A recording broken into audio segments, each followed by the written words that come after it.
Pas gue kecil, kalau gue ngelakuin hal yang tidak baik, itu seringkali gue dibilang Yahudi lo gitu. Pokoknya semua hal-hal yang tidak baik itu diidentikan dengan Yahudi.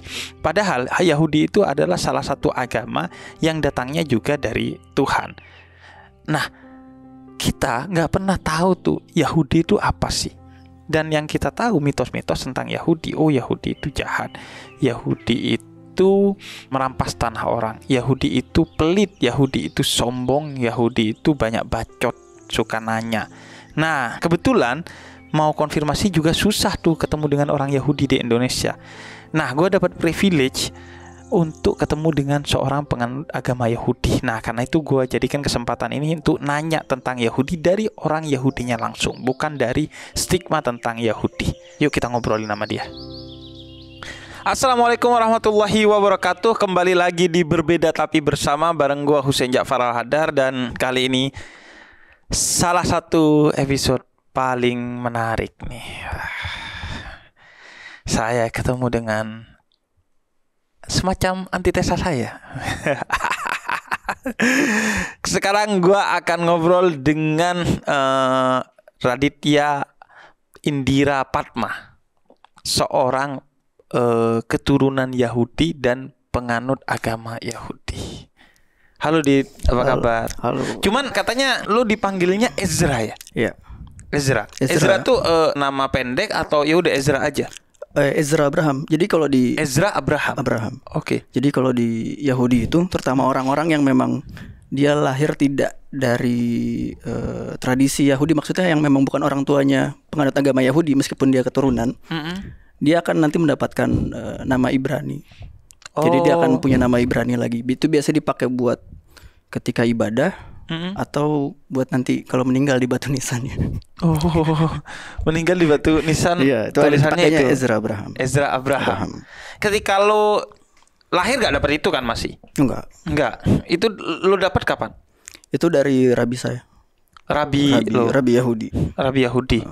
Terus itu pakai semacam upacara juga nggak? Kayak misalnya penamaan di Batak gitu, kayak apa penyematan marga di Batak gitu? Nggak ada sih, nggak ada yang seperti itu, nggak ada. Nggak ada, ya udah cuma lu namanya ini gitu. Namanya ini. Lalu ya setelah itu untuk segala hal yang bersangkutan dengan keyahudian, apakah itu upacara keagamaan misalnya dan lain-lain, yaitu saya pakai nama Ezra Abraham. Oh gitu. Raditya Indira Padma itu nama KTP. Ya, nama KTP. Oke, bukan Ezra Abraham. Bukan. Karena kalau di KTP Ezra Abraham langsung nama-nama kayaknya saya tidak asing ini. Kayaknya Anda musuh saya. Selama di kolom KTP-nya Islam aman. Aman ya. Kalau di KTP itu kan nggak ada tuh Yahudi, ya, kecuali di Facebook. Nah kalau di KTP itu gimana? Lo ditulisnya apa berarti? Ikut mayoritas. Oh, ikut mayoritas ya, karena memang udah ya tidak mau ngambil resiko sih sebenarnya. Karena kan urusan administrasi, apalagi kalau hal-hal seperti ini memang agak susah kan. Susah. Ya. Jadi ya karena dapat KTP-nya dulu mayoritas Islam, ya udah ikut sampai sekarang gitu. Ya udah gak pernah diganti ya. Dan karena memang nggak ada peluang untuk ganti ya. Mau diganti apa? Mungkin gitu. yang paling dekat sebenarnya kepercayaan kepada Tuhan yang Maha Esa itu kan sekarang ada tuh di kolom KTP ya. Mungkin itu ya. Karena kan memang konsep ketuhanan yang Maha Esa kan di Yahudi ya. Itu jadi sebagaimana kalau di bahasa kita itu syahadatnya itu dikatakan Shema Israel Hashem Elohenu Hashem Echad, bahwa orang-orang Israel, Allah atau Allah itu Tuhan kita, Allah atau Allah yang Esa, Echad, Ahad. Yang lo ucapin tadi itu kalau diucapkan oleh orang lain itu jadi syahadat? Enggak otomatis langsung masuk Yahudi, susah. Ya, makanya saya agak berhati-hati ya, saya agak ngucapin. Tapi itu semacam ininya enggak? Kalau orang mau masuk Yahudi, ya udah gitu, baca itu. Enggak. Kita jadi kan ya mungkin buat informasi buat teman-teman juga bahwa memang agama Yahudi itu secara umum memang diturunkan kan dari orang tua ke anak gitu. Kayak misalnya ayah saya Jewish, ayah saya memang kakek neneknya memang orang Yahudi, memang keturunan Yahudi. Tapi untuk bisa masuk ke agama Yahudi sebenarnya nggak harus punya keturunan, nggak harus keturunan Yahudi juga sebenarnya. Nah, Itu ada. mitosnya begitu kan? Ya. Cuma memang sangat sulit, Bib. Sangat sulit. Sangat sulit. Misalnya contoh Habib Ja'far yang datang pengen jadi Yahudi misalnya gitu. Oh, Itu enggak. misalkan. Oh, misalkan. Misalkan biasanya kita tolak. Oh, tolak. Kita tolak. Sombong sekali ya. Sampai 3 kali kita tolak. Oh, itu prosedurnya ditolak harus 3 kali. Iya, umumnya ditolak karena kita pengen tahu bahwa ini orang benar-benar nggak sih, sungguh-sungguh nggak sih. Nah, setelah diterima itu nggak langsung dikonversi, tapi harus belajar dulu. Biasanya belajar dulu sampai 1, 2, 3 tahun. Jadi memang dia harus belajar dulu. Kalau misalnya harus bisa bacaan doanya, terus ngerti bagaimana cara mempraktekkan ibadah-ibadahnya, hari rayanya. Bisa minimal bisa baca bahasa Ibrani segala macam. Baru setelah belajar itu semua, nanti dihadapkan ketiga bedin. Bedin itu hakim. Baru diwawancara lagi Sama hakim. sama hakim. Hakim ini bukan rabi tapi. Rabi. Oh, Jadi rabi. rabi yang khusus memang dia berperan sebagai hakim. Oh, Nah, nanti di situ diwawancara oleh 3 rabi dan belum tentu lulus. oh, semacam inilah fit and proper test lah. Ya, kalau misalnya dia nggak lulus ya harus belajar lagi. Ah. Dan setelah lulus pun misalnya konversi selesai jadi Yahudi, itu 1 tahun diawasin lagi. 1 tahun pertama. 1 tahun pertama bener nggak ini Dilihat ya. orang nih Iya. gitu kan. Baru setelah itu ya udah, kalau misalnya dia selama setahun nggak benar, sertifikat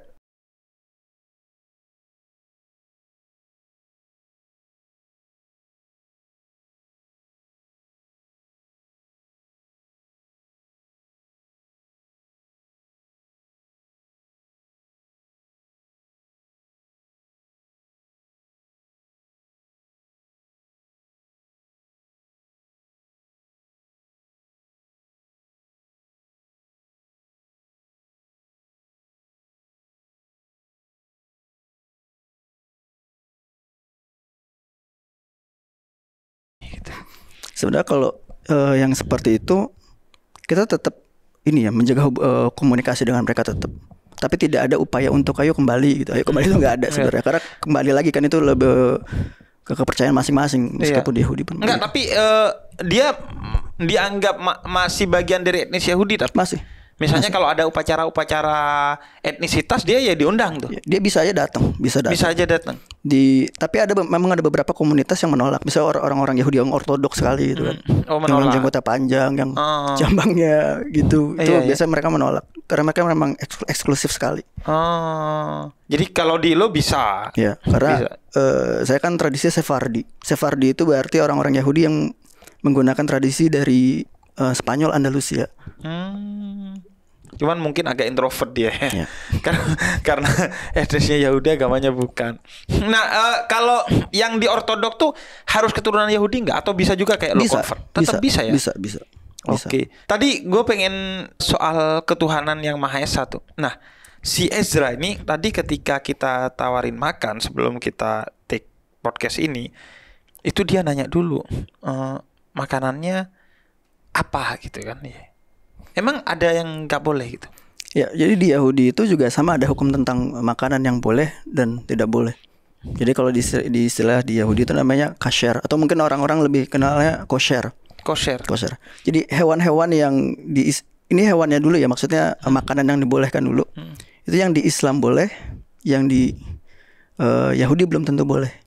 Misalnya hewan laut yang tidak bersisik dan bersirip itu di Yahudi nggak boleh. Jadi saya nggak makan lele, nggak makan kerang, udang itu nggak makan, kepiting juga nggak makan. Dan hewan-hewan karena tidak bersisik dan tidak bersirip. Jadi harus memenuhi 2 syarat itu dulu. Dan hewan-hewan yang bertaring, tidak berkuku belah, kayak babi misalnya, kita nggak makan. Nggak makan. Wah, sama itu kita. Coba kita boleh minum alkohol. Oh, boleh. Cuma nggak boleh sampai mabuk sih. Oh, nggak boleh sampai mabuk. Ya kayak orang Kristen lah ya. Dan memang ada juga beberapa makanan yang pada dasarnya kasher, halal kalau di Yahudi itu, tapi ketika dicampur itu jadi haram. Contohnya misalnya olahan susu dan daging itu nggak boleh disatuin. Jadi orang Yahudi nggak makan burger, nggak makan cheeseburger, nggak makan pizza. Oh, nggak boleh disatuin. Nggak boleh disatuin. Tapi kalau makan burger, makan daging, minumnya susu, itu harus ada jarak waktu. Oh gitu. Ikan juga gitu. Enggak, yang ini aja, yang hewan yang menyusui aja. Oh. Ya kambing, sapi itu nggak boleh makan apa daging sapi atau kambing, lalu nggak boleh minum susu, nggak boleh langsung, harus ada jeda waktu. Oh, jadi Anda kalau mau menghina Yahudi bawa susu campur daging. Enak banget ini gitu. Oh ya gitu, gak boleh dicampur ya. Nggak boleh dicampur. Apalagi yang lain? Gue penasaran nih. Piring ya itu karena tidak boleh dicampur kan, jadi piringnya juga memang khusus. Jadi di dapur-dapur orang Yahudi itu mereka punya peralatan masak untuk daging, untuk ikan, untuk sayur, itu dipisah-pisah. Oh, Pisah-pisah. karena bekasnya pun gak boleh Nggak boleh, dicampur. Dan cara potongnya pun juga ada. Nah ini Kan ada. gua mau ke sana nih, karena ini kaitannya dengan Tuhan yang Maha Esa tadi. Yang nyembelih harus orang Yahudi juga Ya. katanya. Oh ya, jadi Atau orang Islam kan? jadi kalau gini, di Yahudi itu namanya shechita, ada namanya shechita. Shechita itu teknik pemotongan secara Yahudi. Hmm. Dan memang ada cara-caranya, sedangkan di Islam pun kan ada tata caranya ya. Ada Bip, ya. tata caranya. Ada caranya, harus menghadap ke kiblat kalau nggak salah, segala Harus macam. tajam. Harus tajam. Nah, itu di Yahudi pun ada. Sedangkan hukum agama yang sejauh ini memiliki hukum yang cukup ketat dengan hal itu, Islam. Iya. Dan rabi-rabi Yahudi rabi-rabi Yahudi Mizrahi, Yahudi Timur Tengah, itu mereka memang mentoleransi kalau misalnya ayam. Kalau ayam potongan Muslim itu masih bisa ditoleransi. Kayak misalnya contoh pendapatnya Rabi Musa bin Maimun, dia di potongan Muslim itu masih boleh kalau yang ayam. Kalau ayam. Kalau ayam. Kenapa sapi sama kambing nggak boleh? Karena ada bagian-bagian yang nggak boleh dimakan sebenarnya. Kayak bagian belakang hewan, kayak paha belakang atau ya bagian belakang hewan itu nggak boleh dimakan kalau di Yahudi. Sapi maupun kambing tuh. Ya. Bagian belakangnya apa? Padahal paha belakang tuh paling Ya, enak. ada otot yang nggak boleh dimakan sih. Otot itu yang nggak boleh dimakan. Cuma karena memang susah nyari tendon itu, jadi kebanyakan orang-orang Yahudi itu tidak memakan. Oh. Baru ya, biasanya dijual ke Muslim.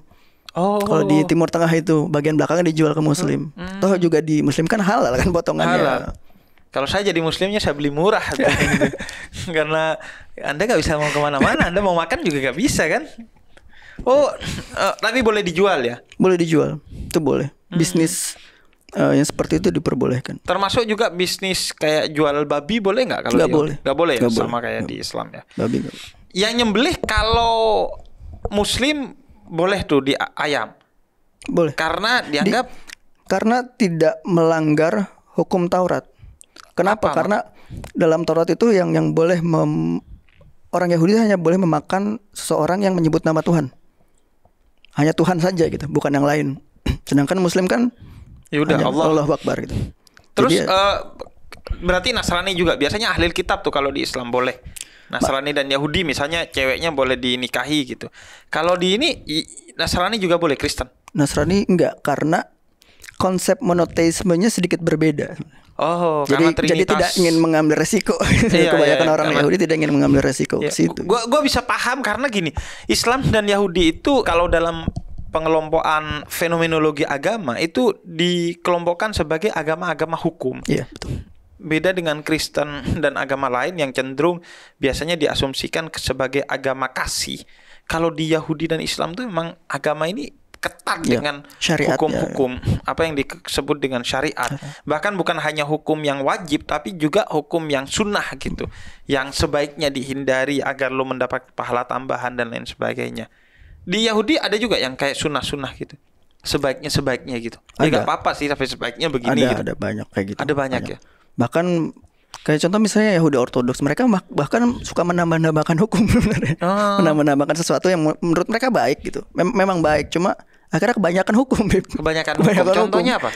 Contohnya misalnya yang paling gampang jambang. Karena Oh. sering kan orang lihat orang Yahudi yang jambangnya panjang. Iya. Sebenarnya nggak harus panjang. Yang nggak boleh itu dicukur pakai pisau. Nggak dicukur habis pakai pisau tuh nggak boleh. Cuma mereka karena di Alkitab tidak boleh dipotong, ya udah akhirnya mereka panjangin gitu. Atau jenggot juga nggak harus panjang. Yang penting itu nggak boleh dicukur pakai pisau yang menempel kulit. Iya, yang sampai bersih. Sampai gitu. bersih itu nggak boleh. Iya, itu sama dengan Islam lah ya. Sebaiknya memang dijaga sampai satu pegangan tangan gitu.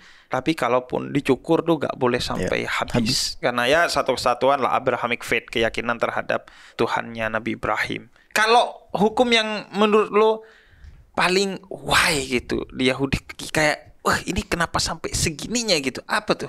Yang secara banget. umum ya, secara umum. Yang menurut lu gila nih agama ketat banget gitu kan? Yaitu hukum kashrut, itu hukum makan. Untuk saya di Indonesia ya, yang memang sulit mendapatkan makanan yang kasher itu memang agak kesulitan sebenarnya. Why gitu, kenapa harus gitu? Lebih ke makanan sih. Ke makanan. Sedangkan kalau yang lain-lain mungkin yang beda, ada Yahudi yang beda tradisi gitu yang memang sering saya kritik juga sebenarnya. Tradisi-tradisi kayak misalnya di Ortodoks itu ada namanya tradisi kaparot. Apa tuh kaparot? Kaparot itu kalau jadi di Yahudi itu ada hari raya Yom Kippur. Yom Kippur itu puasa, kita puasa. Nah sebelum puasa itu mereka suka muterin ayam di atas. Yang orang-orang Ortodoks ini transfer dosa kata mereka. Oh, ayam hidup. Ayam hidup. Terus diputer-puter gitu. Cuma diginiin doang sih, nggak diputer-puter gitu. Oh enggak, saya kira. Oh, ya itu dipegang kakinya terus diputer sayapnya gitu. Di gini. Oh, sayapnya. Untuk apa? Transfer dosa. Simbol bahwa dosanya tuh simbol tobat, simbol tobat gitu. Sebenarnya itu kan juga satu yang salah. Dalam tradisi Yahudi klasik pun itu satu hal yang salah gitu. Ya itu hal-hal yang salah karena satu yang itu apa maksudnya? Simbol kalau dulu. Simbol. Kenapa ayam? Kalau sapi berat ya. Iya sih. Gue mau kesana juga sih. Tapi nggak ada ininya nggak? Kenapa ayam gitu? Atau boleh selain ayam? Yang penting bisa diangkat gitu. Serangga misalnya? Saya kurang tahu ya, karena itu lebih ke mistiknya sih, tradisi. Dan ortodoks. Ya, ortodoks, biasanya ortodoks begitu. Hasidik gitu. Oke. Kemudian kalau nikah tuh harus sesama Yahudi nggak sih? Minimal agamanya sama. Nggak harus keturunan. Tapi agamanya harus Yahudi. Nggak boleh dengan non Yahudi. Nggak boleh. Karena nggak ada celah sama sekali. Nggak ada. Karena karena baik suami dan istri itu punya peran yang sangat penting dalam keluarga Yahudi. Saya ambil contoh, kalau misalnya bapaknya Yahudi, Jewish, ibunya bukan Yahudi, anaknya bukan Yahudi. Karena Yahudi itu dari ibu. Oh, bukan dari ayah. Bukan dari ayah. Makanya saya convert. Karena saya kan dari ayah. Iya. Nah, kalau ibu saya yang Yahudi, saya nggak usah convert. Kalau misalnya bapaknya bukan Yahudi, ibunya Yahudi, anak ini akan mendapat pendidikan Yahudi dari mana gitu. Karena pendidikan Yahudi itu pertama harus dari ayah. Karena dalam Taurat kan haruslah kau ajarkan kepada anakmu. Jadi peran ayah dan ibu itu sangat penting. Oke. Dan garis keturunan nggak patriarki, nggak patrilineal ya. Kalau dari ayah itu kesukuan. Suku. Ya kan di Yahudi itu kan ada sukunya, ada suku Yehuda, Levi, Ruben segala macam. Kalau dari Ruben. Oh, bukan Ruben yang itu. Kirain Ruben Yahudi gitu. Nama sukunya. Sedangkan kalau ibu itu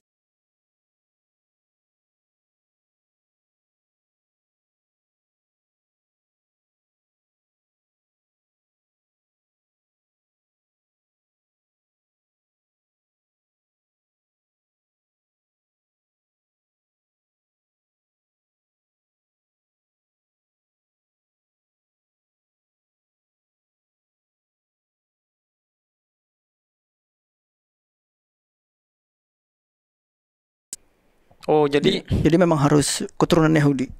Yang beragama Yahudi itu hanya keturunan Yahudi. Iya, kalau buat komunitas Syria, Aleppo karena mereka dulu punya pengalaman gak enak sebenarnya. Jadi banyak ke orang-orang Arab Syria yang masuk Yahudi, nikah sama perempuan Yahudi, balik lagi ke Islam. Oh, iya. Jadi mereka bikin hukum baru, hukum sendiri. Ya kita tolak aja, nggak usah ada konversi. Agak dejavu saya karena memang yang masuk ke Indonesia dulu kan gitu, menikahi dulu perempuan-perempuan di sini, khususnya perempuan-perempuan keturunan raja, kemudian mereka memberikan pengaruhnya, diantaranya ngajak convert itu, atau paling tidak membuat kerajaan ini tidak membenci komunitas Muslim. Terus kalau ibadah-ibadah hariannya apa aja tuh? Jadi sehari itu kita ibadah 3 kali. 3 kali. Pagi, siang, dan sore. Maghrib gitu. Kalau di Ibrani Maghrib. Oh, Maghrib. Mirip lah ya. Kalau pagi sakharit, Saharit dari kata sahar artinya subuh. Terus minha siang. Minha antara jam 12 sampai jam 3 gitu. Nah, kalau pagi itu kita pakai talit yang kain doa itu. Ya kalau misalnya mau lihat saya bawa nanti. Nanti lihat. Oke. Dan pakai tefilin yang diikat di tangan. Kita baca sidur. Sidur apa? Sidur itu buku doa. Ya kita ada bacaan-bacaan doanya. Jadi ibadahnya ngapain? Duduk, berdiri, berdiri. Dan setiap tradisi itu beda-beda. Iya. Misalnya kalau saya berdiri, kebanyakan berdiri. Dan beberapa kesempatan kalau misalnya mau duduk. Cuma memang ada satu doa yang memang harus juga berdiri. Lama tuh? Lumayan. Bisa sampai paling cepat 15 menit lah. 15 menit. Berdiri.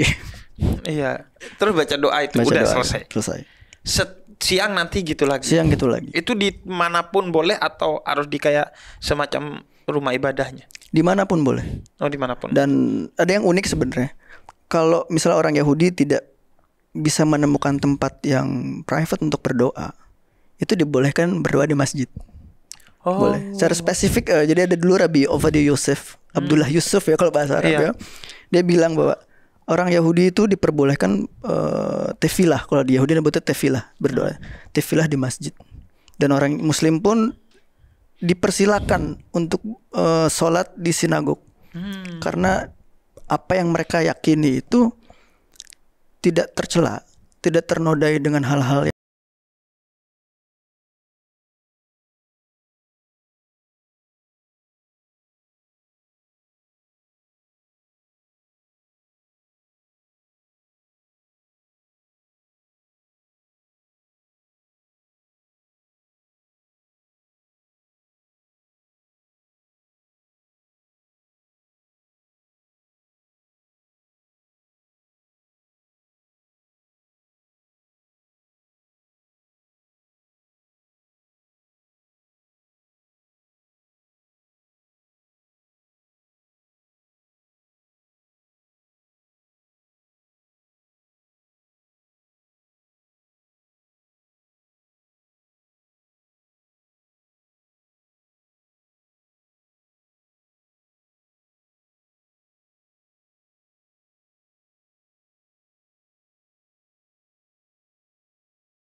berzina, lalu mencuri, tidak boleh menyiksa hewan. Menyiksa hewan ini termasuk tidak boleh memakan hewan yang masih hidup.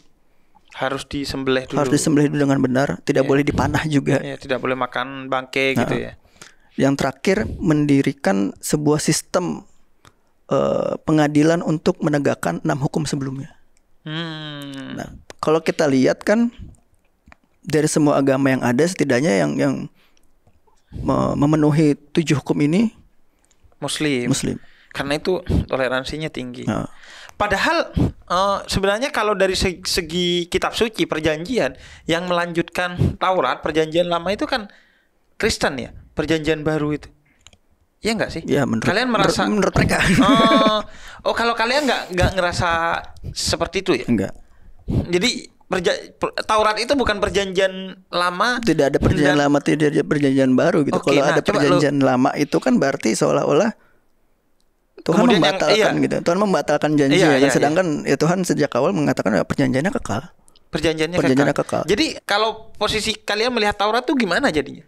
Ya Taurat itu sebagaimana teman-teman Muslim lihat Al-Quran.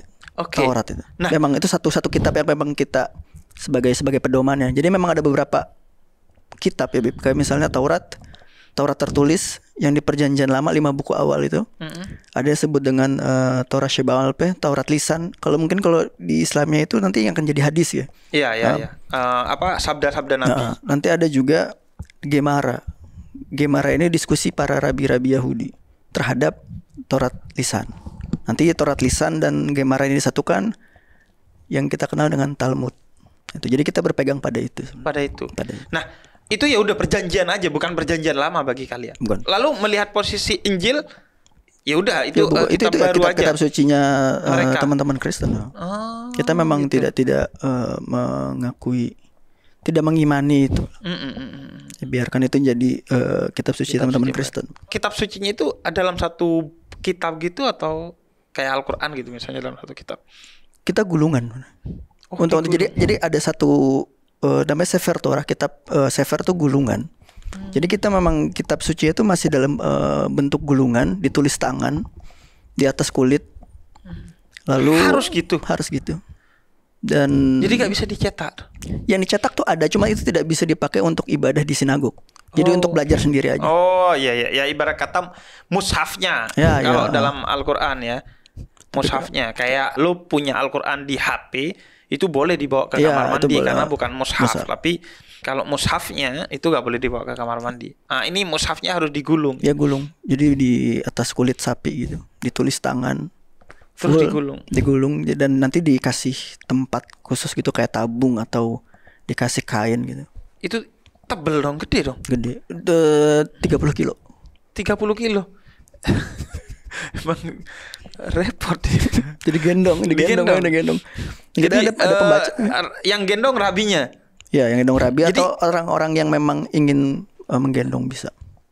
Jadi rabinya harus fitness juga. Harus nge-gym.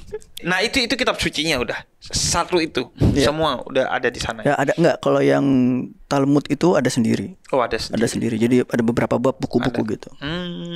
Kalau di Indonesia ada sinagognya? Sinagognya ada di Tondano. Kebetulan Tondano saya juga di mana? Tondano, Sulawesi Utara. Saya juga jemaat. Sebenarnya pengurus juga sih sebenarnya saya di situ. Di Tondano pengurus. Ada selain di Tondano ada? Untuk sinagog yang memang benar-benar rumah ibadah dibangun sebagai rumah ibadah tuh nggak ada, cuma di Tondano. Dulu ada kita di Surabaya. Tahun itu didirikan tahun 1930 sama komunitas Yahudi Irak. Lalu bubar tahun 1960-an. Karena masa bersiap. Jadi dulu orang-orang setelah kemerdekaan kan orang-orang kulit putih Indo itu kan pada diburu ya. Iya. Nah, salah satunya orang-orang Yahudi juga kena karena putih itu mereka. Anda emang di mana-mana kena. Iya, kena terus. Di Jerman kena. Di Irak kena. Di Irak kena, di Indonesia kena gitu. Terus akhirnya Anda enggak pernah berpikir kayaknya saya yang salah deh gitu. Kenapa di mana-mana saya yang dikejar-kejar? Maksudnya kalau dikejar satu komunitas oke lah ya. Ini kok di mana-mana saya yang dikejar ya. Kalau kata Rambam itu siapa? Rambam itu rabi besar, rabi musim mayoritas itu belum tentu benar. Iya. Itu di Quran juga begitu. Bahkan Quran itu sering menyindir yang mayoritas. Aktsarahum la yaqilun, aktsarahum la ya'lamun. Kalau banyak itu kemungkinan tidak menggunakan akalnya, kemungkinan tidak berpengetahuan itu besar karena ketika banyak mereka bergerombol, maka mereka punya kuasa yang besar sehingga ya gak perlu rasional lah, pokoknya saya begini, egonya akan banyak naik. Temennya gitu kan. Iya, itu disebutnya ego mayoritarianisme itu biasanya. Kalau kita bergerombol udah kayak hena tuh biasanya. Ya udahlah, emang kenapa? Saya aja yang menentukan semuanya gitu, gak perlu rasionalisasi, gak perlu apapun gitu. Pokoknya apa kata saya gitu. Nah, di Indonesia berapa orang Yahudi? Lu ini nggak punya pengetahuan datanya nggak? Kalau kita lihat dari zaman Belanda ya, paling banyak itu dulu di zaman kolonialisme Belanda itu cuma 6.000. Kalau sekarang itu nggak nyampe 500. Oh, banyak. Dan orang Yahudi yang masih pakai tradisi Sefardi Andalusia yang kayak saya gitu, 50-60 orang. Kalian pernah ngumpul nggak sih? Ngumpul setiap tahun pasti ada. 500 atau Sefardi doang? Yang Sefardi doang. Karena ngumpul ya kalau pas lagi hari raya aja. Kapan tuh? Tergantung. Oh iya. Ya kayak misalnya kayak Hanukkah, biasa Hanukkah tuh Desember. Terus Oh, hari kayak rayanya nggak satu, banyak. banyak. Kalau jadi agama resmi liburnya banyak lagi. Oh, Ada Yom Kippur, ada Hanukkah, ada Pesach tuh Paskah. Ada Tisha B'Av. Itu hari raya pokoknya. Hari raya. Oke. Emang oke. banyak. Dan ada puasa juga. Puasa ada. Puasanya itu pas Yom Kippur 10 Tishrei itu kita puasa 25 jam. 25 jam nggak makan. Kan sehari 24 jam. Ya ditambah Berarti 2 plus hari. 1. Oh. Plus 1 jam. Seharian nggak makan plus 1 jam. Nggak makan, nggak minum, tidak ada api, nggak ada elektronik. Oh, kayak nggak nyepi gitu. nggak mandi, nggak boleh mandi, nggak boleh pakai wangi-wangian, nggak boleh pakai sepatu kulit, nggak boleh beraktivitas. Ini lebih why dari tadi sih menurut gua sih. Iya. Lebih why sih. Dan itu 25 jam. 25 Ya, jam. kenapa Nggak 25 berarti jam? nggak pegang HP, Nggak pegang. nggak micet gitu kan. Bayangin tuh 25 jam tuh nggak WhatsAppan, nggak micetan tuh. Nggak dengerin noise tuh. Paling susah sih karena nggak dengerin noise. Jilat. Terus itu selama berapa hari tuh? 1 hari aja. 1 hari aja. 2 Selama hari setahun? pingsan. Enggak, sekali aja. Ada dua macam puasa yang seperti itu. Yom Kippur sama Tisha B'Av. Iya, maksudnya selama setahun tapi cuma sehari Iya, aja. sehari aja. 25 jam aja. Itu yang ini ya, yang wajib lah mungkin bahasanya. Terus hari besarnya kalian hari Sabtu, hari ibadahnya. Ya, hari Jumat, Jumat sampai Sabtu. Kalau di Yahudi kan sama perpindahan harinya itu dari sore. Iya, Dari maghrib. Dari maghrib sampai Sama kayak di Islam ya. Di Islam kan begitu. Maghrib itu udah masuk hari baru. ya itu hari-hari besar ya itu. Jadi Jumat sore itu ada ibadah masuk. Nanti ada penutupannya di Sabtu sore. Sabtu sore, oke. Minggu? Minggu enggak. Enggak. Hari-hari pertama di Yahudi kan berarti Minggu. Oh ya, karena setelah itu ibadah. setelah- Berarti itu ngapain kalau Yom Sabat tuh, hari Sabtu tuh? Yom Sabat itu secara umum itu ada namanya hal-hal yang nggak boleh dilakukan ketika hari Sabat, karena Sabat itu kan hari beristirahat. Jadi memang orang Yahudi ketika hari Sabat itu misalnya dia bekerja nih, dia harus berhenti kerja, segala aktivitas bisnis itu harus berhenti. Jadi memang untuk hari istirahat, hari untuk memang dia khusus untuk kembali ke diri sendiri gitu. Jadi urusan duniawi gitu memang sangat kalau bisa tuh dihindari terlebih dahulu. Makanya kemarin pas dijadwalin, gue minta dijadwalin hari Sabtu nih tag podcastnya untuk sedikit menggoyangkan imannya Ezra. Sengaja Sabtu. Jadi Anda yang istirahat di hari Sabtu, yang libur kerja di hari Sabtu, Anda ke Yahudi-Yahudian.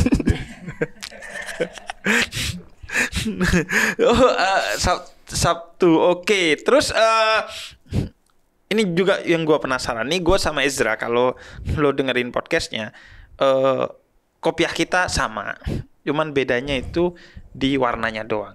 Gue kan pakai kopiah tuh biasanya agak ke belakang ya. Kalau gue karena dulu tuh di pesantren biar kalau sujud enak gitu, gak ketutup rambut gitu, dan biar gak panas juga. Dan akhirnya ya jadi funky aja, jadi casual aja. Nah kalau di Yahudi tuh apa tujuannya? Ya, ini kan namanya kipah. Kipah sendiri tuh artinya tuh kubah. Ada juga yang nyebutnya yarmulke, yaitu yarmalka dari bahasa Aramaik. Takut akan raja. Malka tuh kalau di Arabnya Malik ya mungkin ya. Iya, Malik raja gitu. Nah itu jadi jadi ketika seorang Yahudi memakai kipah, dia harus menyadari bahwa setinggi apapun derajat kita di masyarakat gitu, ya kita harus menyadari bahwa di atas kepala kita tuh ada yang lebih tinggi, yaitu Tuhan. Yaitu Tuhan. Jadi kipah itu simbol Tuhan. Simbol untuk mengingat bahwa ya ada yang lebih tinggi dari kita gitu.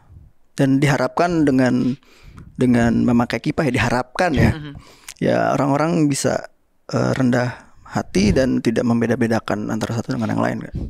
Itu tapi kenapa harus di ujung Nggak harus sih. Enggak. Cuma ini merosot aja karena ini. Oh, enggak, tapi kan kalau Yahudi tuh emang tempatnya di sono kan, di ujung sana. Karena tempat paling tinggi kita di sana gitu iya, misalnya. karena memang harus menutup kepala ya, berarti benar-benar di atas gitu. Oh, iya. Dan sebenarnya tidak harus pakai kecuali kipah. bentuk kepala Anda melonjong ke depan ya. Jadi di depan tuh. Dan sebenarnya nggak harus pakai kipah. Pakai peci pun nggak masalah. Pakai peci kayak Pakai saya. gitu. Karena misalnya contoh orang-orang Yahudi Pakai bisa topi juga. pakai topi juga nggak masalah. Oh, pokoknya penutup Penutup kepala ya, kepala. sebagai simbol sesuatu yang lebih tinggi. Warnanya harus hitam. Kadang ya warna juga jadi identitas ya. Oh. Kalau misalnya yang tradisional itu hitam. Cuma kalau yang udah reform, yang udah Yahudi reformasi atau konservatif gitu ya, kadang ada yang warna-warni segala macam. Yahudi Yoman warna-warni. Reggae. Oh, boleh itu. Boleh. Tapi kalau lo harus hitam. Nggak harus juga sih. Cuma karena hitam itu kan Lebih baik. lebih bukan warna sih sebenarnya ya, absennya warna hitam tuh kalau menurut. Jadi ya lebih baik hitam. Itu juga tidak mencolok juga. Hitam itu sebagai simbol absennya warna. Iya, jadi nggak ada warna gitu. Dan itu simbol Tuhan, bahwa Tuhan tidak menyerupai apapun. Enggak juga. Cocok lagi gua aja tuh berarti. Gua kira bakal kesana, enggak ternyata. Oke, itu soalnya Yahudi kan identik banget begituan gitu. Bahkan gua pernah tuh orang yang nggak suka dakwah gua tuh gitu. Wah, ini orang mirip Yahudi katanya. Yahudi dasar lo Habib Yahudi katanya. Waduh. Nah, banyak banget nih pokoknya kalau bahas Yahudi ini banyak banget yang menarik gitu. Nah, dikucilkan nggak? Untuk yang mana nih? Sekarang nih? Iya, sekarang. Ya terakhir ada masalah itu kan waktu kita bangun Museum Holocaust ya. Itu aja. Dan setelah Enggak, kalau sebagai pribadi gitu ketika orang tahu lo orang Yahudi. Yahudi. Sejauh Jahat ini dong. Aduh. Sejauh ini kehidupan sehari-hari sih enggak. Enggak ya. Enggak. Dan lo tidak pernah menutupi identitas lo sebagai orang Yahudi. Enggak pernah. Karena memang saya kan tinggal di Cirebon ya. Cirebon tuh memang orang-orangnya ya toleran gitu. Iya. Jadi ya sejauh ini nggak pernah ada masalah. Yang ada masalah di sosial media itu banyak tuh. Apa biasanya masalahnya? Ya sana lu pergi aja dari Indonesia mau kemana lagi gitu kan? Ke Israel gitu. Israel. Nanti dibilang jajah lagi. Iya. Jadi itu aja. Itu aja sih. Sosial media sebenarnya yang lebih banyak aneh-aneh gitu. Dan menurut gua orang intoleransi ke Yahudi itu kayaknya bukan soal agama sih. Kalau agama mungkin nggak ada masalah ya, tapi dianggap sebagai musuh Islam aja gitu. Kayak vis-a-vis Islam aja gitu. Mereka tentu nggak bisa jelasin juga kenapa ya ininya. Nah, ngomong-ngomong vis-a-vis Islam nih, gue mau konfirmasi beberapa hal yang ada di keyakinan Islam tentang Yahudi. Di dalam Suratul Baqarah tuh dari ayat 67 sampai 70 itu diceritakan tentang Yahudi itu yang minta ke Musa untuk bertanya ke Tuhannya untuk mencari tahu siapa pembunuh seorang yang mayatnya ditaruh di depan rumahnya salah satu Bani Israel. Padahal Bani Israel itu bukan pembunuhnya. Tapi mereka tertuduh karena ada di depan rumahnya. Akhirnya suruh tanya. Terus kemudian oleh Tuhan suruh mempersembahkan sapi betina. Nah, itu yang kemudian menjadi nama surat Al-Baqarah di dalam Al-Quran. Kemudian si Yahudi ini nanya, sapi betinanya itu yang gimana? Dijawab lagi sama Tuhan melalui Musa, sapi betina yang tidak terlalu besar dan tidak terlalu kecil. Nanya lagi, warnanya apa? Kemudian yang kuning tapi tidak terlalu pekat dan enak dipandang mata. Terus nanya lagi tuh. Nah, akhirnya berkembang mitos. Orang Yahudi itu katanya banyak nanya. Kalau menurut lo gimana? Beneran nggak kerasanya? Bahkan orang Yahudi itu kalau ditanya kadang jawabnya pakai pertanyaan lagi, Bib. Oh iya, gitu ya. Karena gini emang kita dibiasakan untuk selalu mempertanyakan sesuatu. Tapi kalau dalam kasus yang Musa itu mungkin kayak gini ya. Kita harus lihat dulu bahwa pada saat itu Bani Israel itu kan baru selesai dari perbudakan. Iya. Secara psikologis mereka masih tidak percaya diri sebagai sebuah bangsa yang besar gitu. Iya. Jadi memang banyak hal yang pada saat itu menjengkelkan sekali sebenarnya. Iya. Bahkan dalam Taurat pun dijelaskan loh. Dan itu memang benar di Quran. Kenapa Allah menyuruh mereka mempersembahkan atau menyembelih, mengkurbankan lah sapi betina? Karena sebelumnya kan Samiri membawa orang Bani Israel dalam perspektif Islam ya untuk menyembah sapi emas yang jadi patung dan bisa bicara. Walaupun dijelaskan tuh oleh Tabari kenapa bisa bicara, karena di belakangnya itu ada kayak lubang untuk jadi kayak trompet gitu. Kalau ditiup berbunyi gitu, dan itu diasumsikan wah berbicara sapinya gitu. Nah, karena traumanya karena memang pada saat itu sebuah bangsa yang masih kecil baru mengalami perbudakan, ya bukan perbudakan 1-2 tahun kan, panjang sekali perbudakannya. Dihabisi Firaun segala macam. Lalu tiba-tiba disuruh pergi dari Mesir tanpa tahu tujuannya kemana gitu. Jadi ya memang ya secara psikologis mereka ya kebingungan, masih bingung gitu. Harus kemana, harus apa saya harus gimana gitu. Akhirnya itu yang bikin mereka banyak tanya. Tapi itu jadi lo ngerasa itu jadi gen nggak? Kayaknya Etnis Yahudi emang gitu banyak nanya. Jadi kebiasaan sih. Jadi kebiasaan ya. Bahkan ada kitab yang tadi yang saya sebut Talmud itu ada bagian Gemara. Gemara itu satu kitab yang isinya tanya jawab. Tanya jawab tentang hukum-hukum. Nanti tanya jawab, jawabannya jadi pertanyaan lagi gitu. Ya berarti seperti dalam suratul Baqarah tadi ya. Ya emang kebanyakan nanya. Iya, kebanyakan nanya. Kalau emang bener seperti yang dikatakan Quran, kenapa Anda gak beriman aja kepada Quran ya? Nah, terus mitos orang Yahudi juga katanya pintar-pintar. Kenapa pintar-pintar? Itu kan karena keadaan juga. Kebanyakan ya kalau misalnya kita orang Yahudi pintar itu biasanya kayak Einstein. Orang-orang yang memang penemu gitu. Dan mereka kan orang-orang Yahudi Eropa. Yang dimana selama ratusan tahun mereka mengalami diskriminasi sebagai minoritas. Dan hanya dengan cara begitu mereka bisa diakui. Jadi mereka belajar lebih. Bukan karena dia Yahudi jadi pinter ya, tapi karena memang keadaannya yang memaksa mereka untuk seperti itu. Iya. Karena orang yang harus berjuang, struggle untuk survive itu biasanya mereka akan jauh lebih kreatif, lebih pintar lah ya. Sama kayak ini, gue pernah baca penelitian orang yang tinggal di negara dengan musim 4, bukan 2 musim seperti di Indonesia, itu cenderung lebih kreatif karena mereka harus lebih survive dan lebih struggle kan menghadapi keadaan. Nah ini bukan 4 musim lagi gitu, ribuan musim diusir di mana-mana mereka. Di Amerika Latin suruh pergi. Di Arab dihabisi, di Spanyol diusir. Yahudi itu diusir di mana-mana tuh.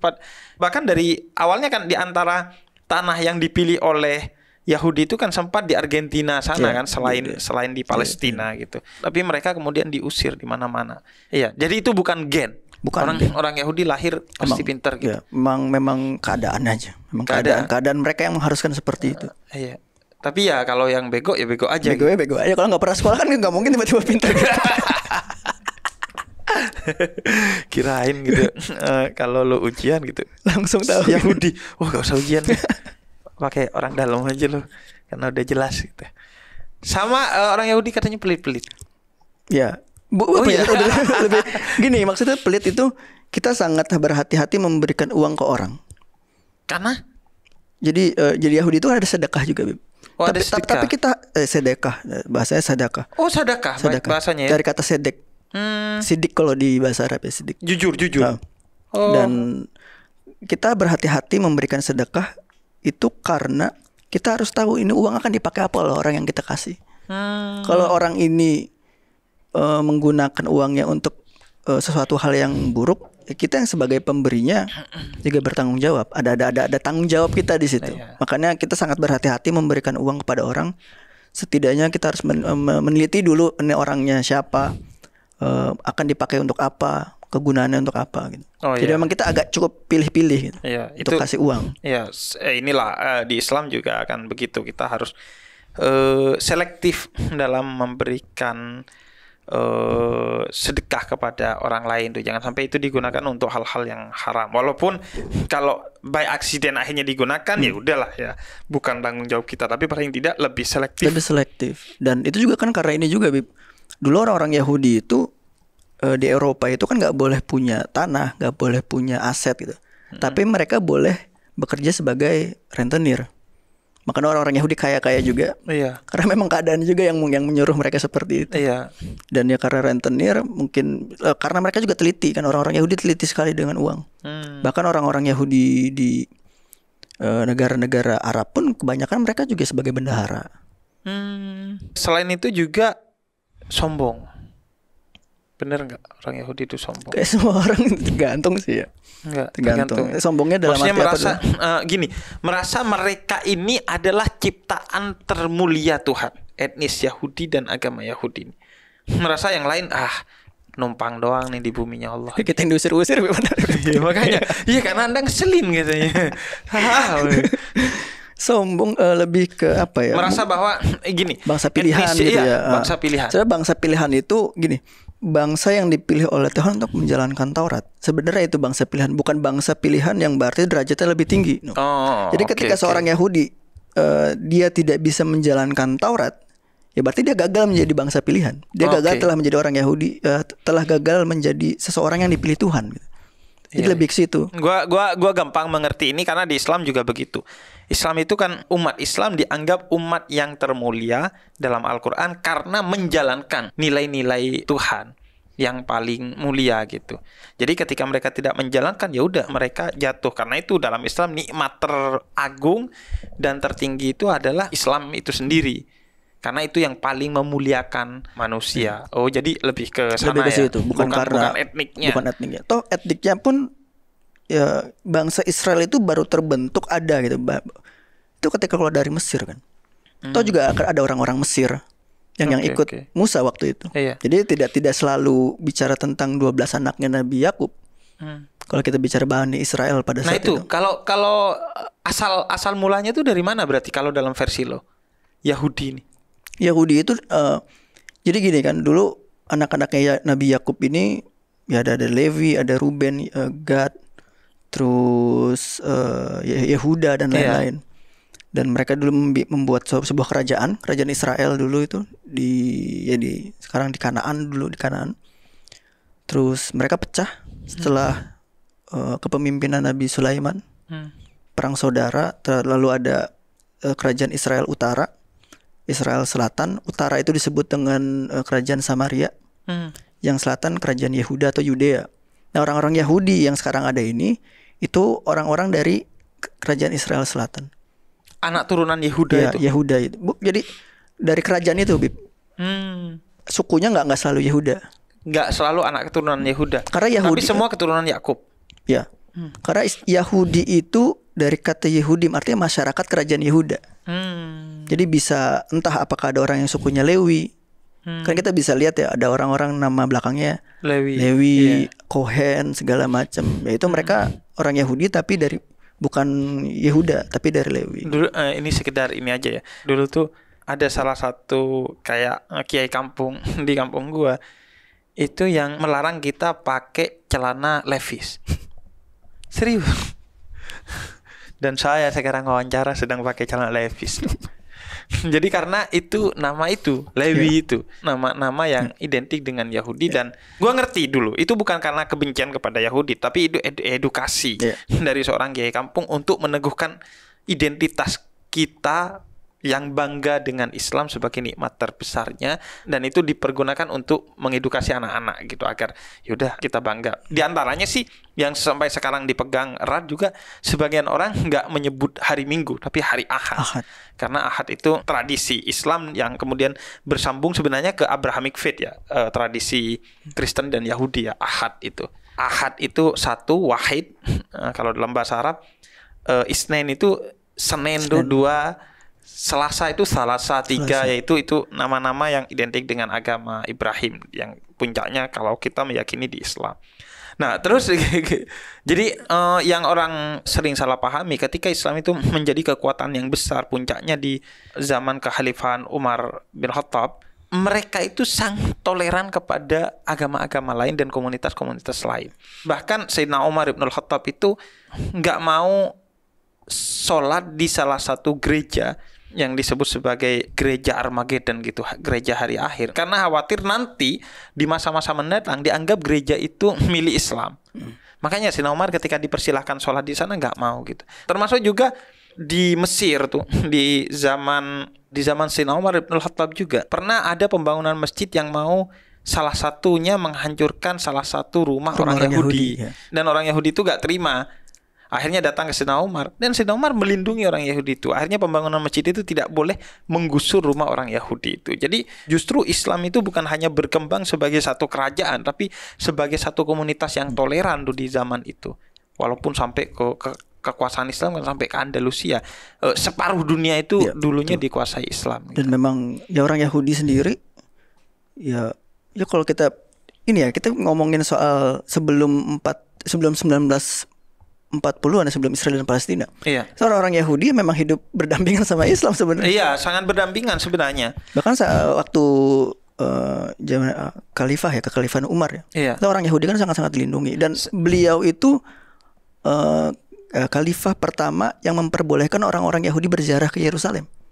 Iya. Umar itu bahkan sampai sekarang itu di Yahudi Mizrahi, Yahudi Irak dan daerahnya itu ada satu nama maksudnya ada satu tradisi. Anak-anak Yahudi dikasih nama Omar. Itu merujuk kepada Umar. Umar. Dan iya, Umar iya. juga yang membangun pertama kali sekolah Yahudi di Irak. Kalau catatan-catatan Yahudi Iya, itu iya, ada. iya. Iya. Jadi semakin menjadi kerajaan justru semakin memberikan keadilan gitu. Sama itu sebenarnya titik tolaknya ketika Fathu Mekah. Fathu Mekah tuh sering diartikan sebagai penaklukan kota Mekah. Gua agak setuju. Fathum itu dari kata fatah. Fatah itu artinya pembukaan kota Mekah. Membuka kota Mekah dari segala diskriminasi, marginalisasi, itu dibuka. Semua orang bisa hidup berdampingan bersama asalkan tidak rese aja gitu. Maupun itu Yahudi, Nasrani, siapapun boleh hidup asalkan nggak rese aja, nggak mengganggu perdamaian, nggak mengganggu keamanan, ya intinya nggak rese aja boleh lo hidup gitu. Dan itu kemudian menjadi titik tolak prinsip Islam dalam berpolitik. Jadi semua dilindungi di bawah kekuasaan Islam gitu. Terus ada ini nggak? Ada satu ibadah yang mewajibkan lo ke Yerusalem nggak? Ke tembok ratapan? Kayak hajinya kalau dalam Ya Islam. kalau di Yahudi ada namanya hak. Apa? Hak. Hak. Selesai regalim, jadi 3 ziarah. Istilah juga sama hak. Kalau hurufnya juga pakai huruf H dan jim. Kalau di Yahudi gimel. Cuma gimel itu kadang bisa jadi jim juga. Hak. Gimel berarti itu Yahudisasi tuh. Untung gua Yahoo. Jadi memang ada tiga hari raya yang memang mengharuskan ke Yerusalem pada dulu ya, zaman dulu ketika Bait Suci masih ada. Tapi sekarang udah nggak ada, jadi nggak wajib. Jadi sekarang udah nggak wajib. Bait Suci itu maksudnya yang tembok ratapan itu sekarang tembok barat itu. Dulu kan kan kuil sekarang Sulaiman. masih ada tuh tembok ratapan. Temboknya doang. Dulu kan kuil besar itu. Kuil besar. Jadi sekarang itu tembok itu udah dianggap gak ada. Maksudnya gak menjadi wajib.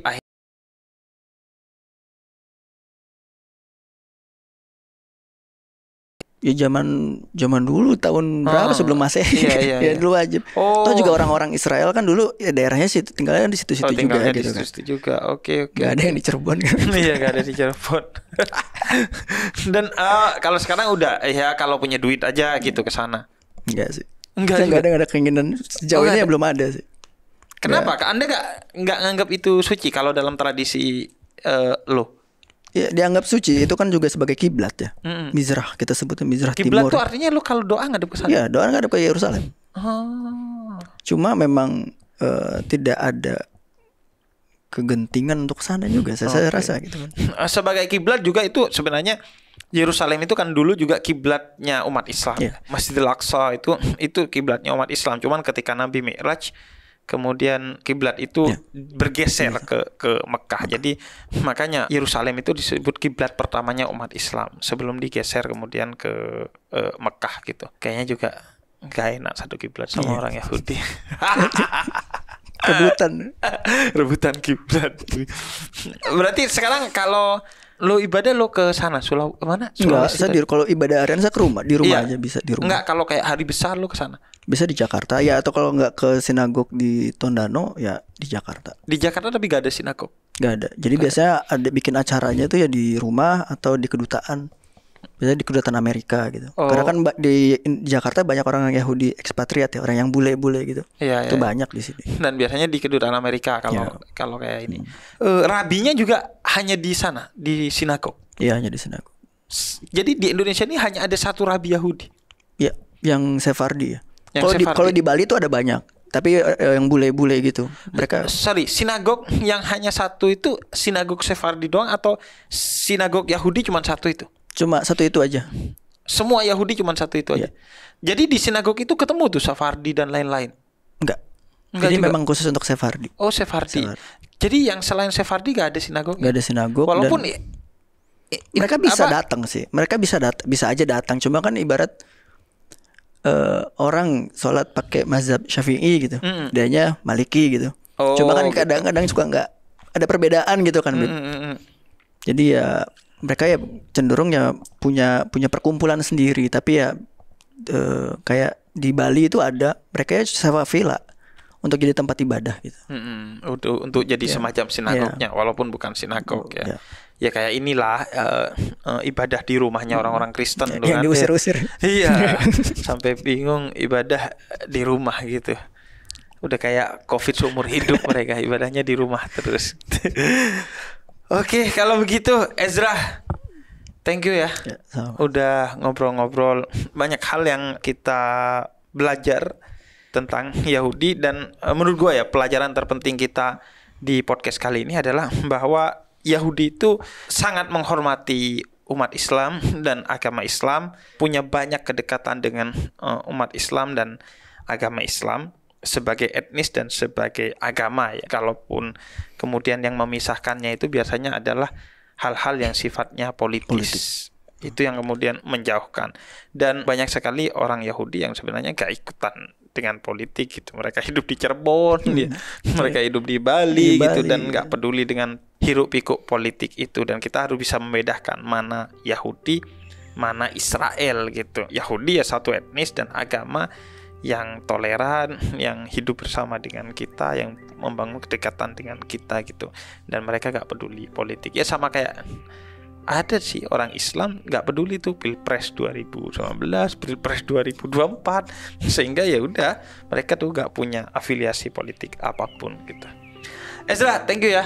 Dan buat kalian silakan aja seperti biasa ambil aja yang menurut kalian bermanfaat. Paling tidak ini jadi insight yang mahal sih kayaknya karena masih sedikit podcast, video atau tulisan tentang Yahudi khususnya di Indonesia sehingga terlalu banyak stigma tentang Yahudi di Indonesia di kepala kita. Karena itu gue seneng banget podcast ini jadi inspirasi lah insya Allah bagi kalian. Dan yang menurut kalian gak penting di skip aja. Kalau ternyata semuanya juga gak penting ya udah gak usah ditonton gitu. Tapi kalau menurut kalian keren banget nih, ya udah kalian share ke yang lain. Thank you Paranoid dan semoga bermanfaat. Assalamualaikum warahmatullahi wabarakatuh.